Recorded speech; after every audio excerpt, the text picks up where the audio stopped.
do, and you get that information. But then after that point, like, how do you continue, or because I'm not sure whether it's like a bother, or what kind of questions do you follow up with to keep the connection like still constant and strong? Excellent question. One of the key tenets that I always took about networking informational interviews is you always want to get 3 more people out of that initial networking session. So you just mushroom your connection base. So, and I think it's, the follow-up is, like a thank you email. One of the things that I do when I'm networking or informational interviewing with someone is I say, let me know what companies you're applying to, because I might know somebody, it's a client, so you're helping to build. So you can ask if, as you're building, as I'm going, and can I follow up with you if I find a position that's interesting to me? Can I, and just ask. Most people are very, very willing to, particularly if you feel like you have a connection with that person. But that might be something to follow up with to see if they know people at different companies. Having them send you to people they know, and building that base. And I think I always think about like telling stories about yourself and kind of building little anecdotes. So you're not sitting there saying, well, you're running through your resume. You're having a conversation and a dialogue, and you're telling stories about the things that interest you. And I think Matt's point about figuring out what you're interested in. If I had to pitch stories about Cheerios, I never would have been in public relations for the last 13 years. But it was healthcare and education. And those were the areas I found interesting. And go and explore those as you're networking, and just continue to build and learn from other people. Most of the people that you've talked to want to help. So you can certainly ask in that initial meeting, particularly if you feel some chemistry. Look, if you talk to the 5 of us, maybe 2 of us, there would be a spark there, just somehow, human nature. If you ask those 2, do you mind if I stay in touch? I think we'd all be honest. Yes, I'm pretty busy, but sure, you can get a sense. So if you network with enough people, you'll find someone who will help you.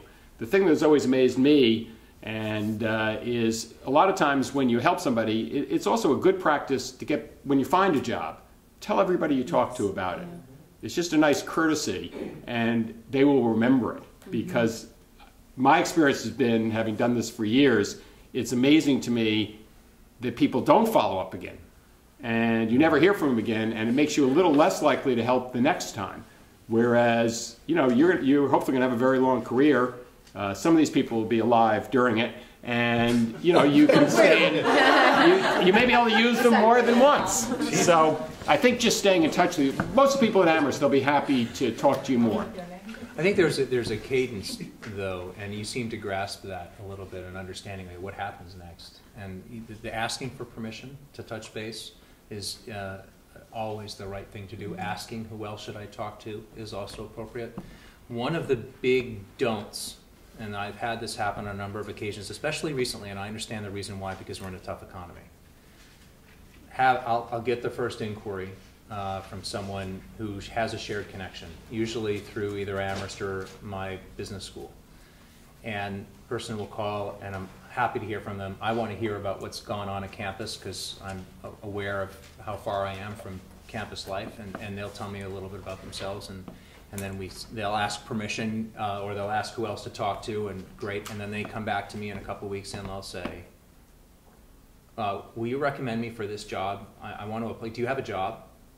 And so they go from like, hey, nice to meet you, to do you want to get married? That's a great point. That's a great point. Well said.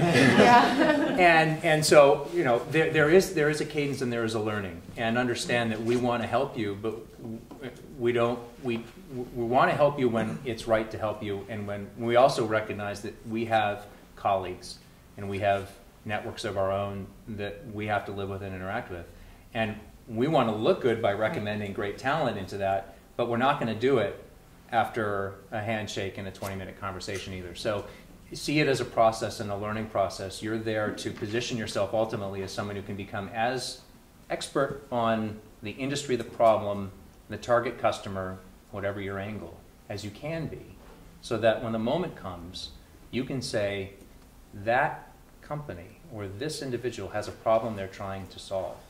And the way you position yourself for value, where you can ask, I think I can work for you, is when you can say, I can help you solve that problem. Allison? Just a few quick things. So one thing is to keep whomever you spoke with updated on their progress. Certainly not only to thank them for having the conversation with you, but to update them on any subsequent conversations you had as a result of their referrals. Thanks so much for referring me to Suzanne. She was wonderful. We had a great conversation. An easy way also is if you discuss something with that person and you see an article about it, you can always forward the article to the person and say, I saw this, not sure if you saw it, but I remember we discussed it, thought you might be interested, hope all is well. Little short, quick ways to just keep your mind, your name. That is so right. Yep. It's tell them something, don't ask them for something. Because everyone is overwhelmed with information and inquiries these days. We're all buried in multiple forms of communication, which I love because I write about it, but is a huge imposition, and people are constantly asking all of us for things, and you gotta be careful about that. No, that's a great point.